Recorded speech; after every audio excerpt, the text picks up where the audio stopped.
Explorer 7 Engineer's Log, August 23rd, 2078.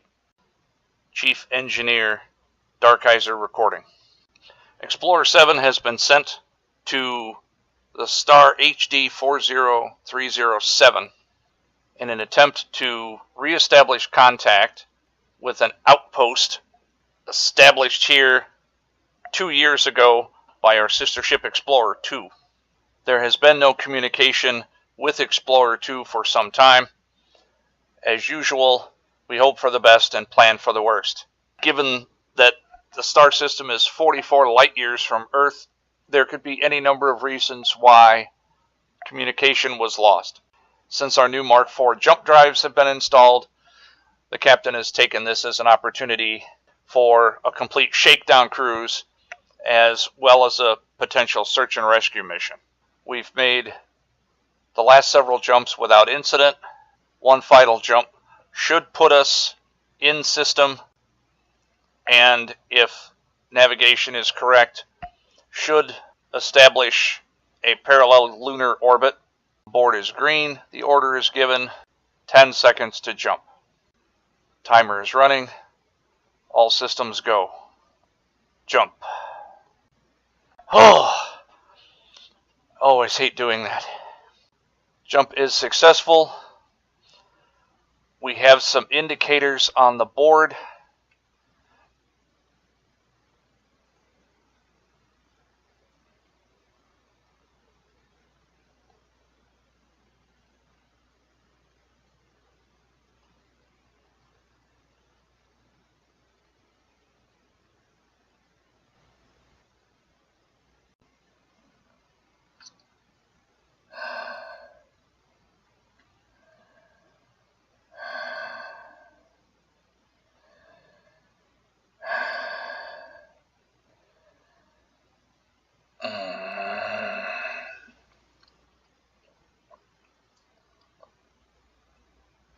What in the hell?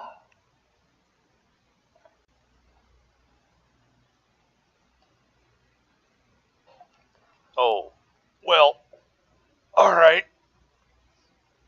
That's new.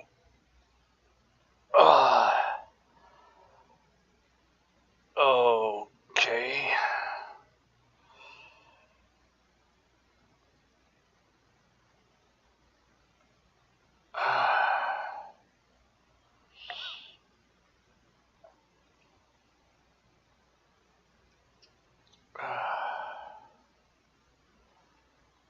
Well, we made it to the moon.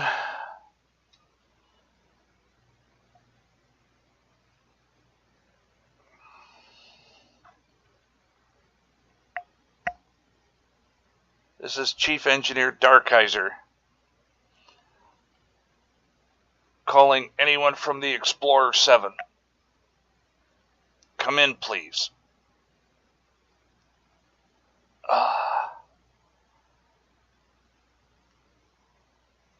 Well, shit.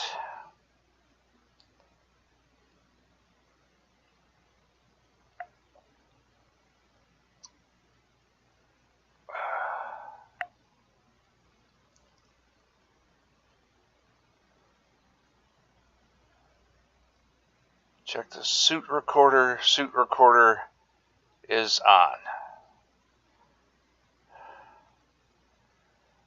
Okay.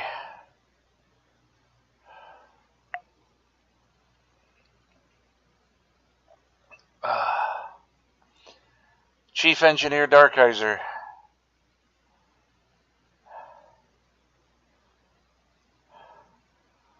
Reporting what appears to be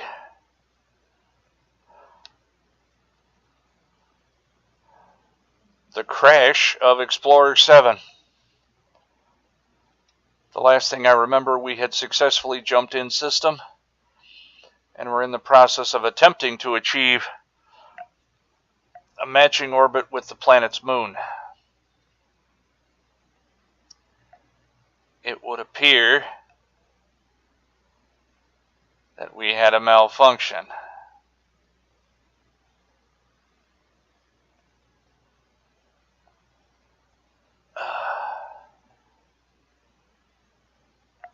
I do not see anyone else, and according to my suit log,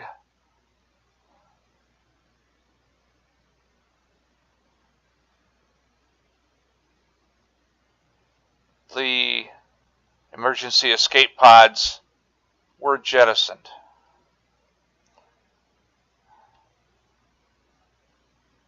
We have at least one reactor breach. I'm finding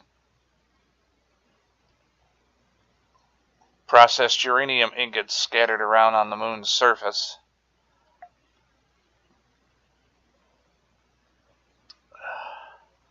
I have not been able to make contact with any other survivors.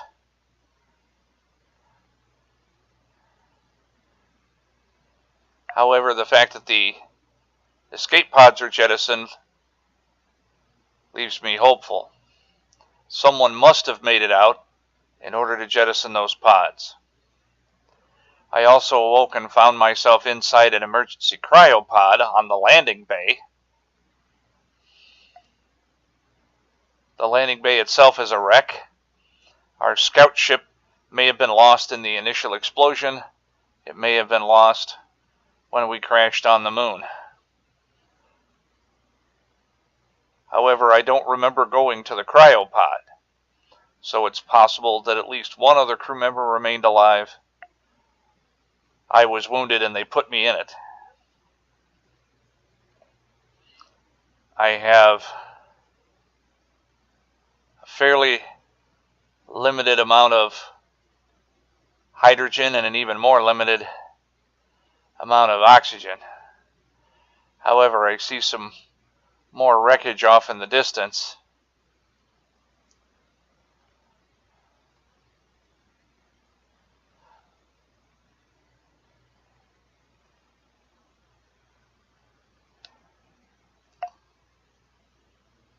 There's the 7th planet that we were headed for.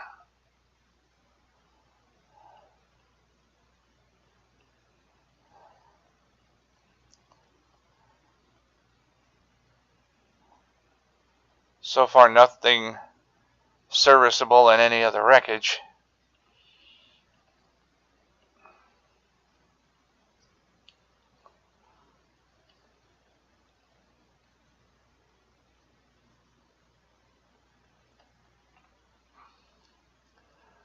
According to my best guess on our location, I should be within a few kilometers of the outpost.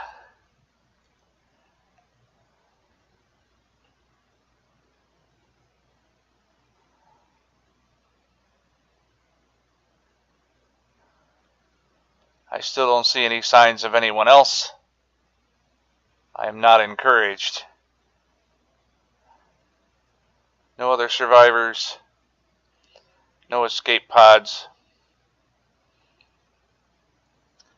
Most of the stern of the ship has been blasted away and either damaged in the explosion or in the subsequent crash.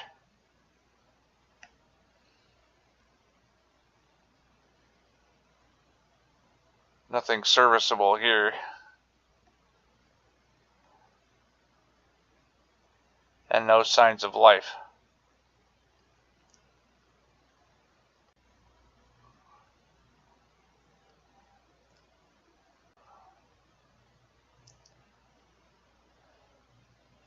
I'm going to take a chance on using the hydrogen that I have in order to try to reach the base.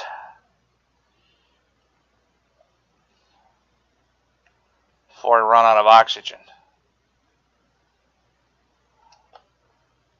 Fortunately, maintaining elevation on the moon is a hell of a lot easier and more efficient than doing so planet side.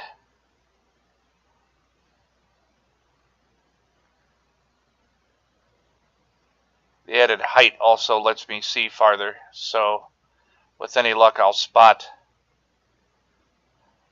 an escape pod or some other signs of other survivors.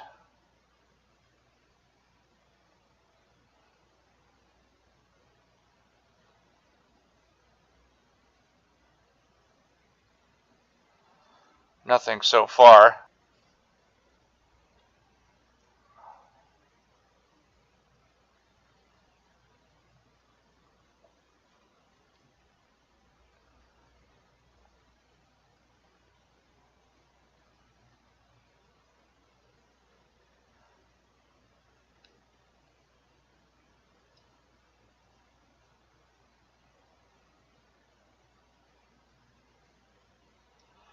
Seeing some shiny bits on the surface of the moon. I was hoping that they were escape pods or possibly debris, but apparently not.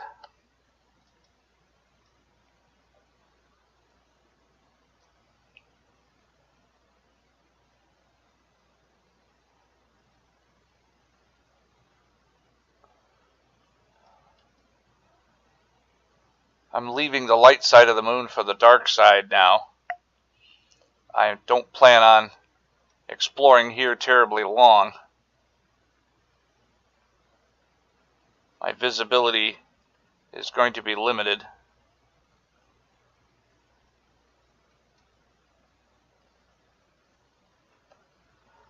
I don't really have a lot of chance of finding it.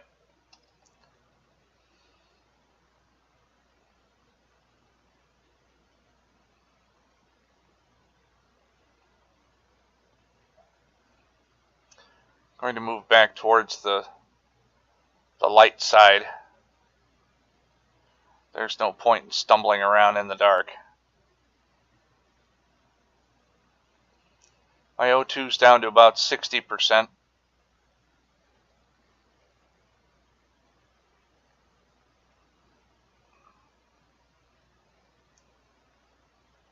Wait a minute.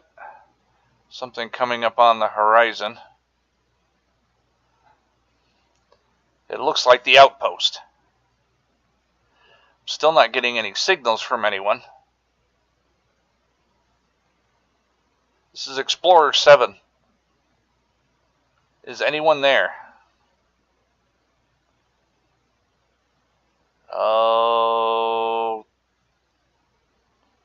shit. Not good. And I'm almost out of hydrogen. Well, it would appear that the reason we haven't been in communication with the outpost is because the outpost is destroyed.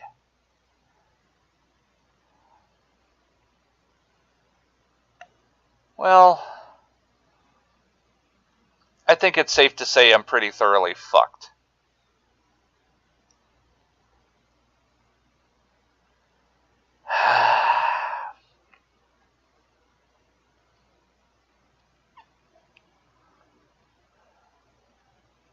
There is no evidence of any movement.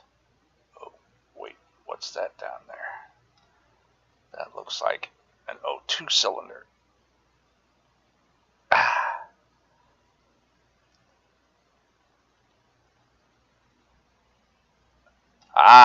Hydrogen. Alright. Now I can move around a little easier.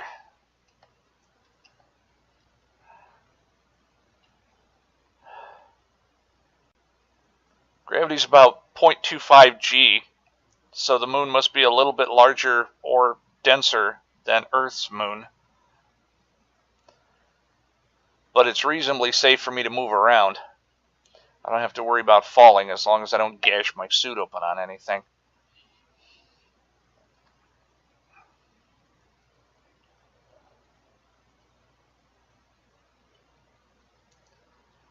Empty cargo containers.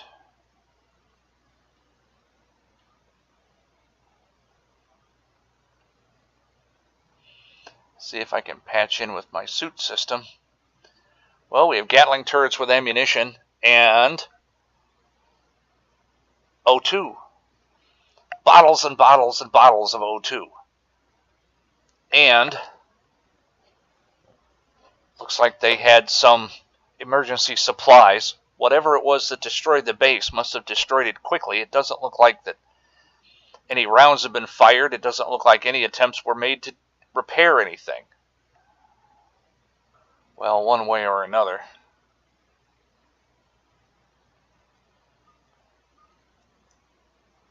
Cargo container 2.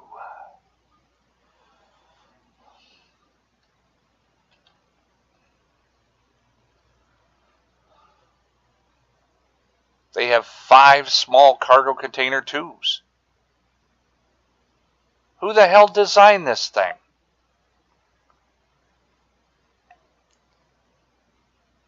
Well, the only way to figure this out is to check them all manually. I'm down to about 40%.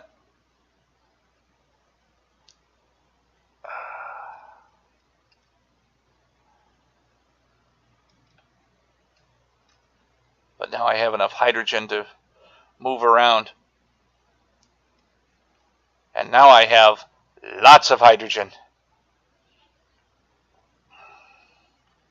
Okay, hydrogen's not a problem. I have ice if the O2 generator is still up and running, and if not, there are plenty of bottles of O2. I don't see any ships in the bay.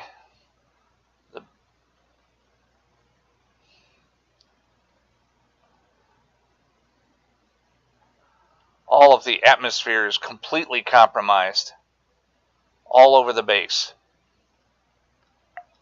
The inside door has taken a dislike to me. Parts of the base are structurally sound and parts are completely hulled.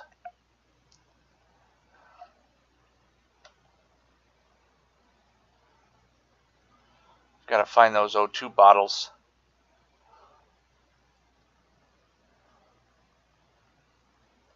Otherwise, I'm going to have plenty of hydrogen and nothing to breathe. I'd like to slap the technician that decided it would be a good idea to name all of the cargo containers the same thing. Absolute brilliance there.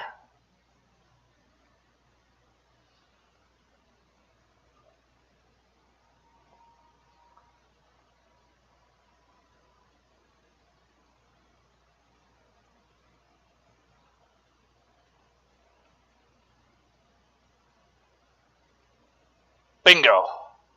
Oxygen. Okay. So now we have O2, we have hydrogen. Now, I need to figure out a way to recharge my suit.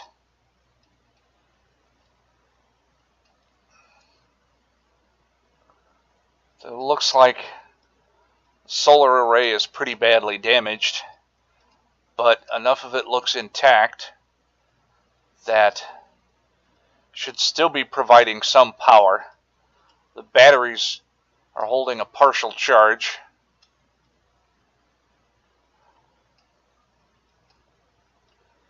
The main cargo bay had components in it.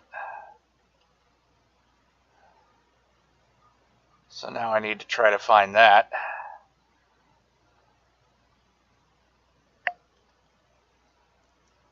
Or at least something connected to it.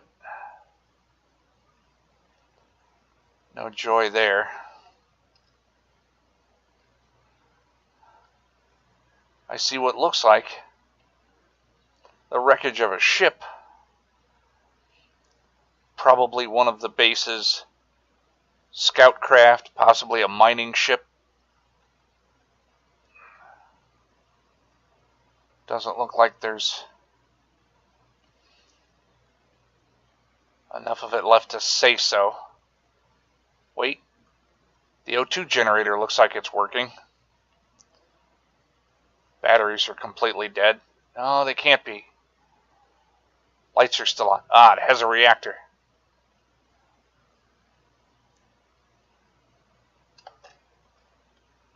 See if we can tap into the onboard. Oh, we have a reactor. Good place for me to put the uranium that I picked up. 8,000 kilograms of ice for making oxygen.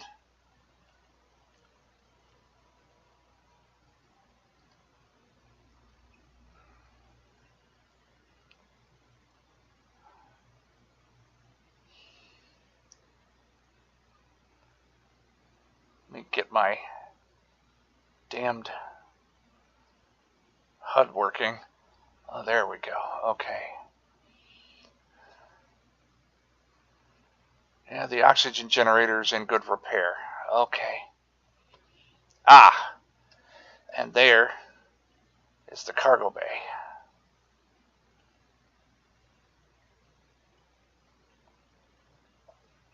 All right. We need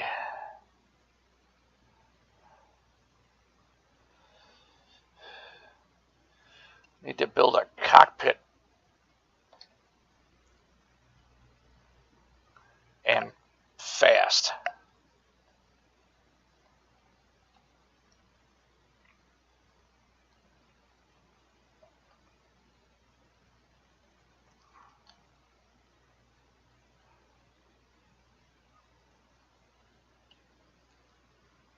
I built a cockpit onto the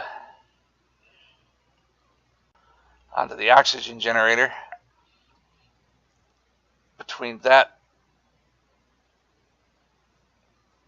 no glass, no structural integrity without glass.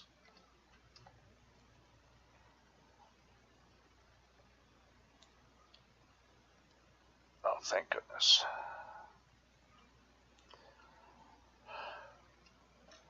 All right. Now let's see if we can make this work.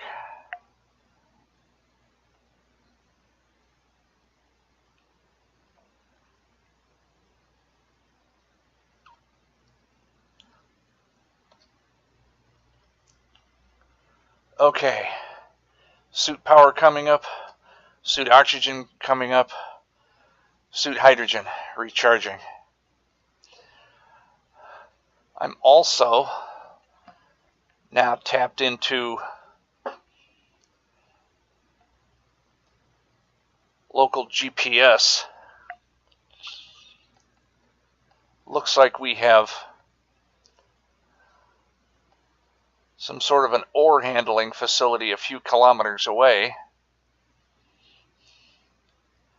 We have a ore detector a couple of kilometers back with some ore indicated. Oh.